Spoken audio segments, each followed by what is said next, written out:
Alrighty, so I am up, I am around. I have just now gotten to the computer and I'm looking at these new point values for the Chaos PvP mode. Because if you don't know, the week reset, so that means that all of the values of the characters have been shuffled around depending on their pick rate. And because so many people were playing Chaos mode last week, and they just, either didn't play the other modes, or they just blew through them really quickly so that way they could get to the max rank like I did,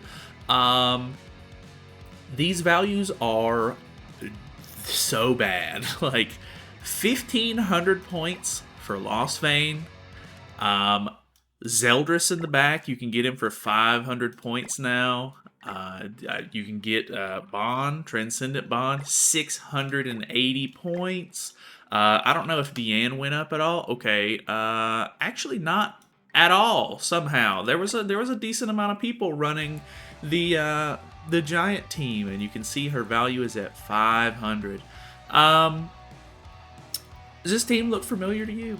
Like, I'm not really sure why the values are so heavily affected each week, but that might be another thing that they need to look at. I obviously, if you've been keeping up with JP at all, you probably already know that this has happened on JP. Basically, the same thing happened where they were all coming up with, new meta teams and everything during week 1, because obviously a lot of values were different and you couldn't run a whole lot of these kind of teams and everything.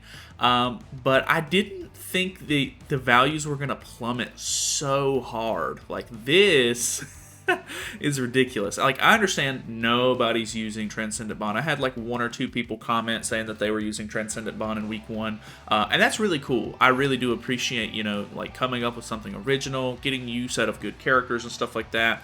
I can respect it, especially with the fact that most of the time you're going to have to run really bizarre teams with the character because the values are so different and everything like that. So, I don't have any problem with that, of course, but the fact that, like, just the values plummeted. Like, I mean, you can now cleanse on the Angel team. I don't know. What's Mael looking like? What is Mael at? Okay, Mael, extremely expensive. But could we still make it work, actually? Because, like, really, I mean, like I said, everybody's kind of already, looked at this on JP and been like, oh, wow, like, this is really stupid. Hopefully, if they bring this game mode back in the future, which I would hope they do, like, hopefully they're not getting negative feedback on this kind of thing, and they're like, well, we're just going to abandon the game mode. Like, hopefully that's not the case. But, I mean, hey, we can use Green Sariel. Actually, do we have Light Liz? Yeah, Light Liz is 500 points. We could go for the old counter into proccing the passive play if we wanted to. I wonder if Tristan. Okay, Tristan's gone down. Actually, he was at like 1,600 points or something. I'm not 100% sure what he was on, but I mean, you can use this now. I mean, it's just kind of ridiculous. Like, actually kind of ridiculous. Tier has obviously gone up because the Ragnarok team was ridiculously used. Demon King, on the other hand, probably the highest used unit. So he is literally at 3,500 points, which is the highest it can be, meaning that you have to run him with 3 500-point units. But I mean, Purgatory Meliodas, I assume, is also down. Yeah, he's 1,400 now. You can run Assault Mode Melee at 500 points. Trader Melee's at 500 points.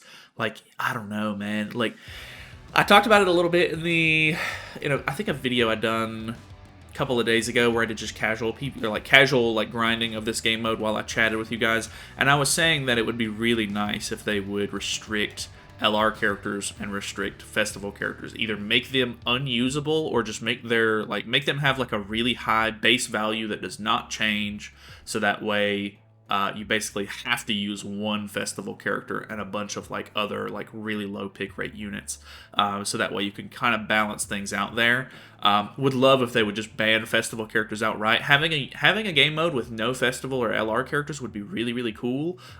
Obviously, characters like Tier, for example, who are not festival characters but are extremely good, like they're basically fest level. Those characters would end up sort of dominating a little bit, but as long as like the pick rate on them was high, you wouldn't be able to run them with anything super crazy. So I don't know what they can do specifically. I really think that some of these numbers needed to be manually input instead of it just being all computer generated. I guess like automated is the right word. So that way, like going off of just like base pick rate, I'm assuming it's for all game modes. But I'm not 100% sure on that. I can only assume that it is, but then again, because people aren't playing the other modes and they're basically focusing on Chaos PvP right now, it's going to be a little bit of a weird one. So, personally, I mean, I'm in top 0.21. I don't know how crazy it's going to get this week, but I almost feel like I should just not play the game mode this week, because, I mean, realistically, the boxes that you get right here, they're not anything super crazy. I would maybe like to get the SSR pendants out of them, but I'm more inclined to just coast where I'm at and see if it starts to get bad and then kind of jump in and sort of like try to keep my rank at that point, because man, I mean, I might as well just play regular PvP at this point. Like, I think the whole point of this game mode was to sort of breed innovation and interesting teams and such, which obviously is kind of not the case whenever the values are affected this drastically. So, not really a big fan of that, of course. Don't want this to be like a negative video or anything. I just want, you to know what's going on, and I hope that they see the potential issue with this, and hopefully whenever they do like a Season 2 or whatever of Chaos Battle at some point in the near future, that they will sort of like adjust things accordingly. So that's pretty much it. I don't know. If you have any interesting teams or anything, let me know. But I'm not sure how much I'm going to be willing to experiment this week, since I would like to also still place in the top 1% for those diamonds if possible. But either way, thank you guys so much for watching. Hopefully you guys enjoyed the video. Feel free to subscribe if you're new or haven't already, and I will see you in the next one.